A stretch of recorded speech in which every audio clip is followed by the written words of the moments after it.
don't actually say that. That goes too far. That's too fast. People are not ready to hear that. Well, you know what? People need to hear that. And you know who else was told, slow down. Don't actually go too far. Don't go too fast. The American revolutionaries. The abolitionists.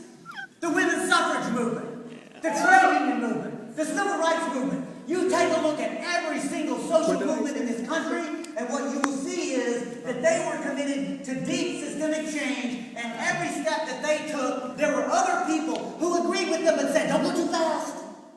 Don't go too far. You're being too aggressive. Well, you know what? As important as it was to break the chains with Britain and to end monarchy, as important as the women's suffrage movement is, let's be clear, the issue that is really facing the world today, not just Americans, the global climate crisis, that's kind of a big deal, y'all.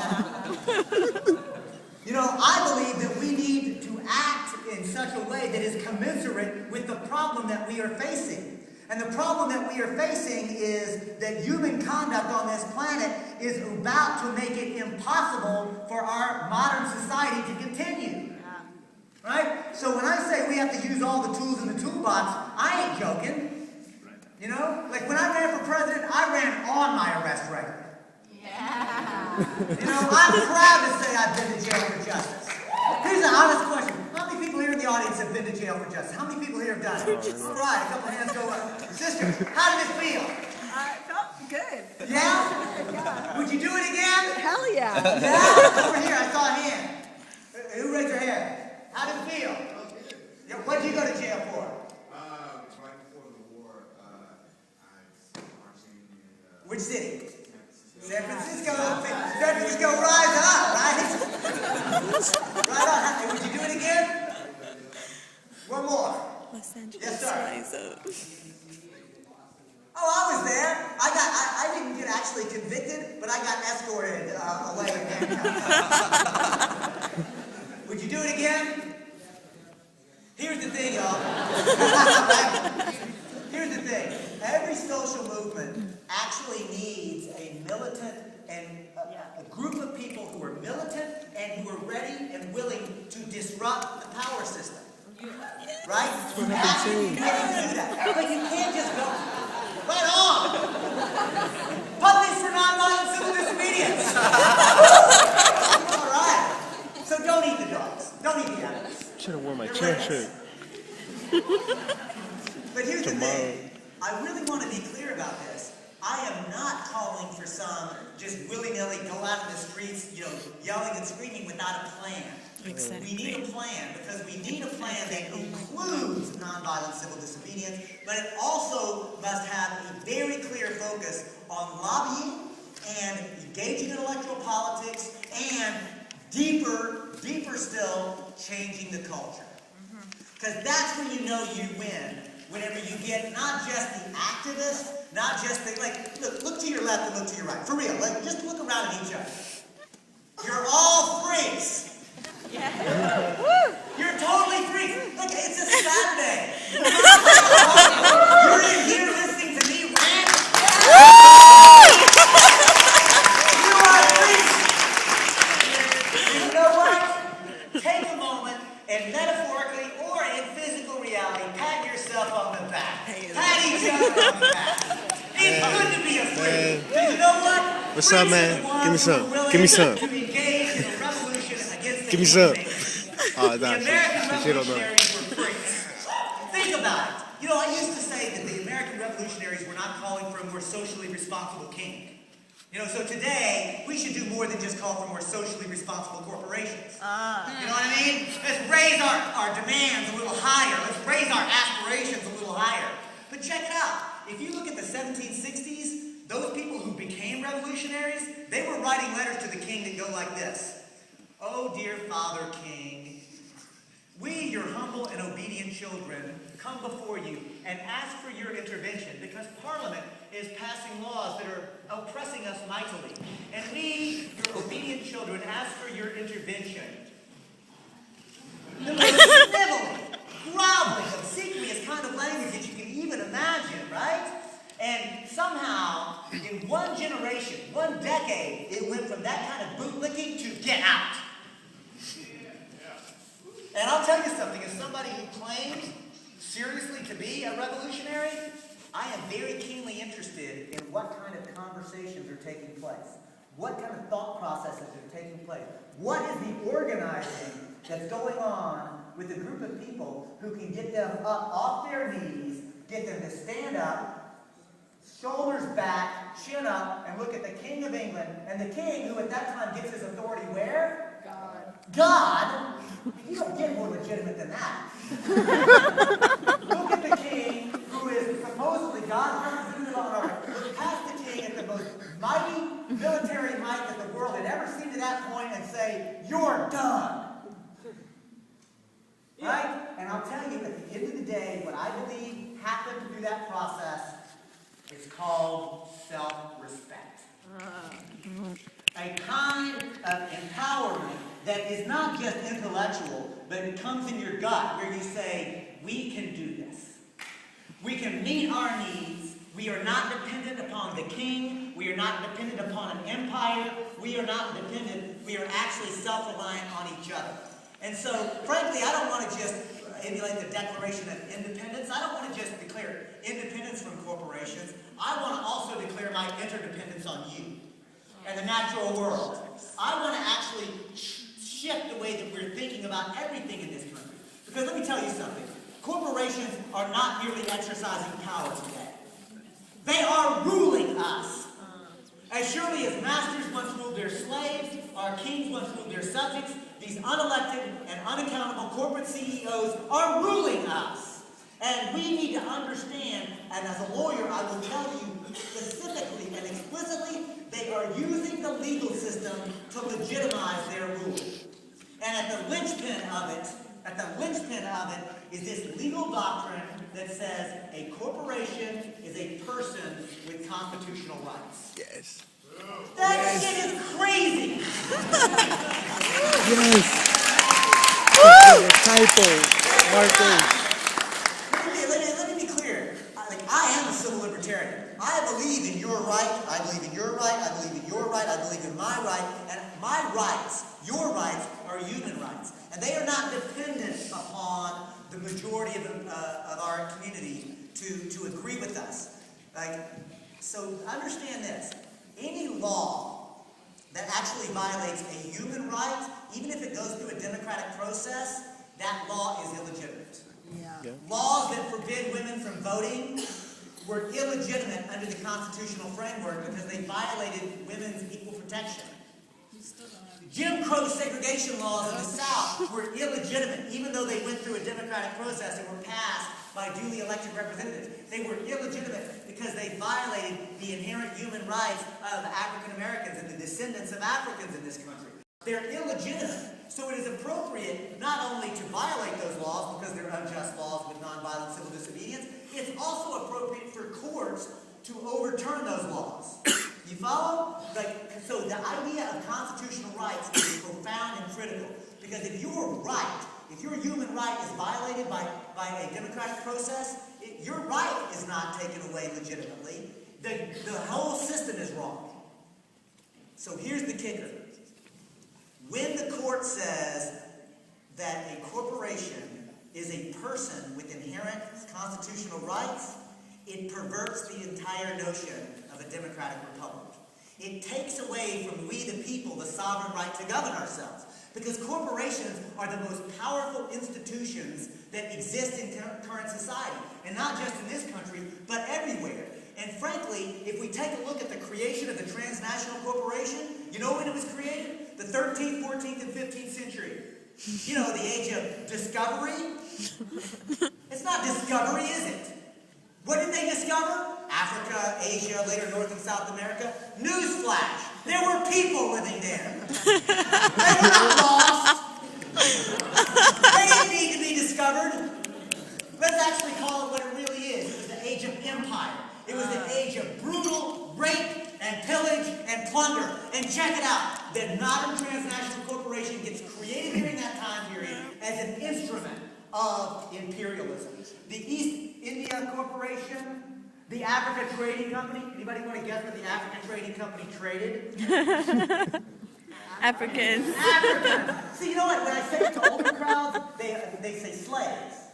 But younger people immediately go to Africans or people. Which tells me that we're making some progress. You know, in terms, yeah, we're making some progress. Yeah. I gotta tell you, I'm not looking for a pat on the head or anything, but I kind of get tired of being like one of the few 48-year-old white straight men who is willing to talk about white supremacy, or willing to talk about sexism, or talk about homophobia. Hey, white people, start talking about race. Yeah. White people, start talking about race. Men, start talking about sexism. Yeah. Alright? Straight people, start talking about homophobia. Alright?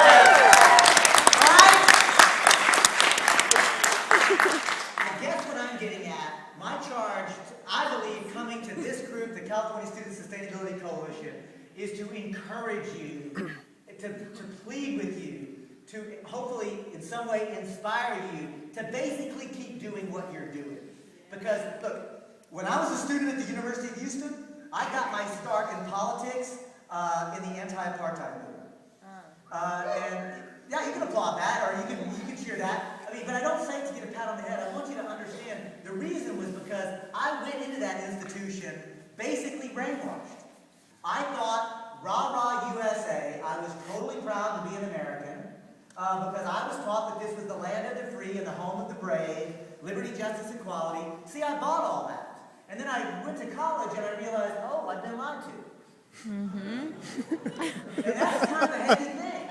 Because I'll tell you something, that's where I actually began the process of understanding actual world history, actual American history, and the role that has been created. Like the founding of this country, for all its lofty rhetoric and all the wonderful ideals, let's be clear, who were we the people?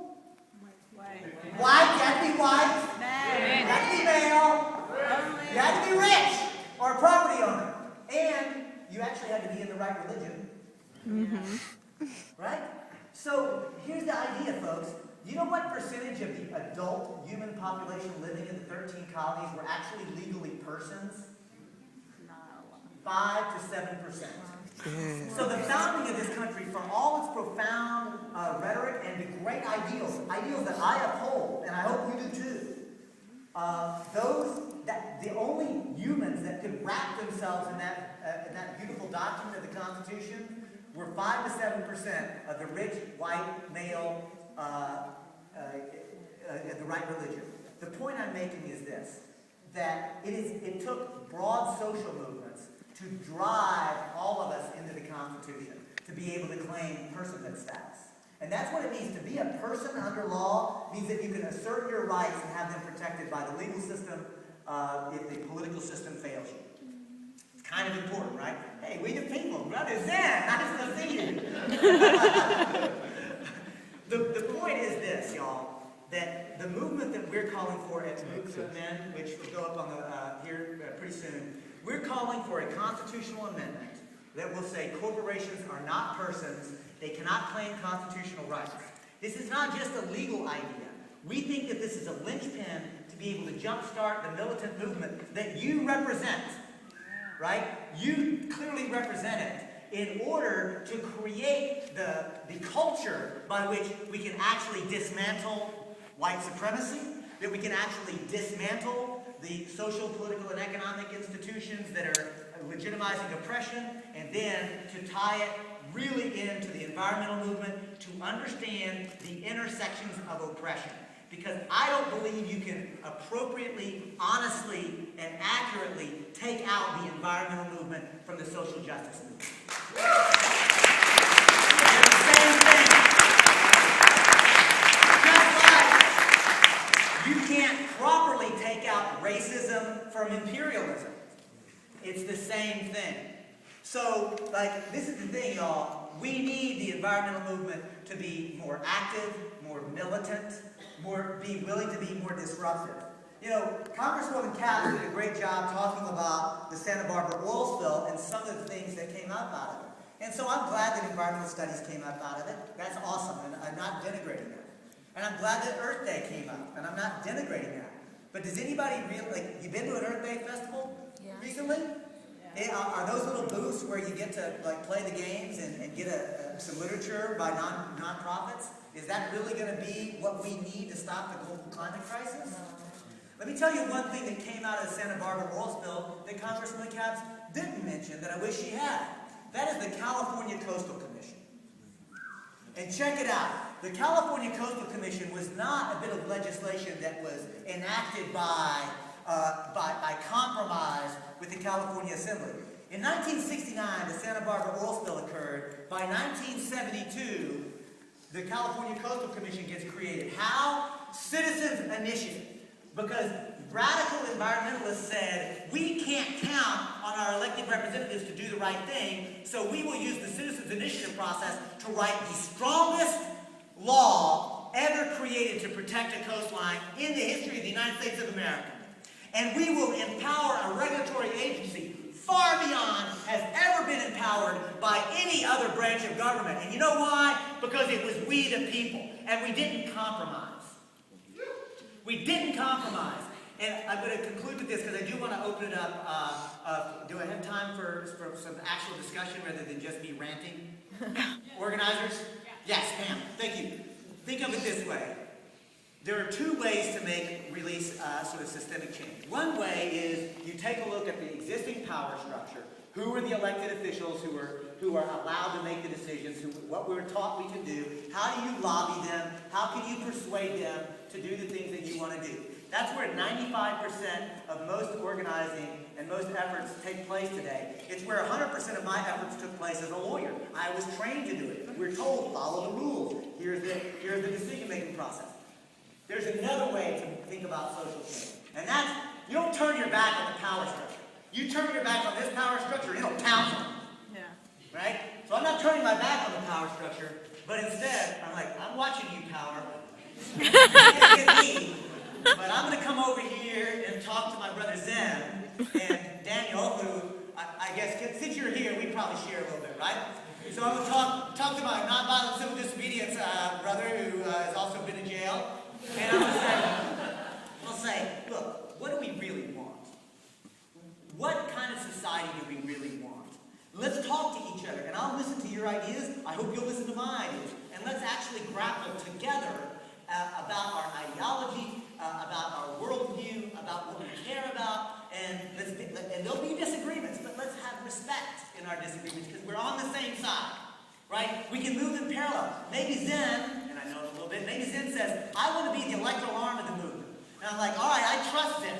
So you go run for office, and I'll vote for you, brother, because I trust you, that you're with us. You're not going to sell us out. Some of us kind of get hooked on, like, it's a rush to get arrested, right? I can tell. You can see his eyes twinkling. So he knows. He knows, right? And so maybe Daniel's like, you know what, actually I want to go to law school, David. I understand that you've actually done some interesting litigation. I want to go to law school. So I'm like, all right, well, let's talk about that. All the tools can be used. But then what we do is we try to get other people involved. And then we start to talk. Your voice adds to our voice. Your voice adds to our voice. And we become a chorus that is so loud and so powerful that when we go to the power structure, they are forced to accommodate us. We don't start by accommodating them. Yeah, do you see that? That's what I'm talking about. So part of the reason that I came here today was to encourage you to please not lose your militant edge. There will be so many people trying to convince you, don't go too far, don't go too fast. Don't take over a congressperson's office even if you're voting to destroy the planet. Oh, yeah. Check it out. You know, was it Michael or Gabe or who was I in the car with who was actually talking about going to a civil rights museum? Are you in the crowd? Oh, it was Whit. Whit was talking about going to a civil rights museum and actually seeing one of the lunch counters, right? Remember this, that the freedom riders at the time, it wasn't just the white crackers who were screaming epithets at them, who hated them. It was broader society who told them, really, good liberals were saying, we agree that we need to dismantle Jim Crow segregation, but please don't go, that's their private property. Don't go and sit down at the lunch counter. That's not polite. That's not nice. And honestly, many of their own allies were telling them, slow down, don't go so fast. Today, we call them heroes. And everybody would recognize that they did the right thing. So today, when we're facing a global climate crisis, when we are addicted to fossil fuels that are literally destroying this planet, and whenever we see our legal system literally being used against we the people by basically the hijacking of our constitutional republic, we need to use all the tools in the toolbox too. Yeah? All the tools. And frankly, this group of students, I don't know who else is going to lead the way.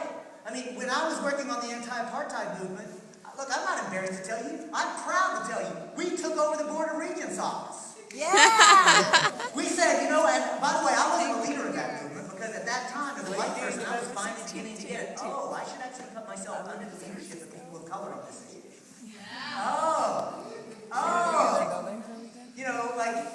Like white privilege is hard, white people. Do the work. Yeah, do the work. It's important. Men, like gender privilege. Yeah.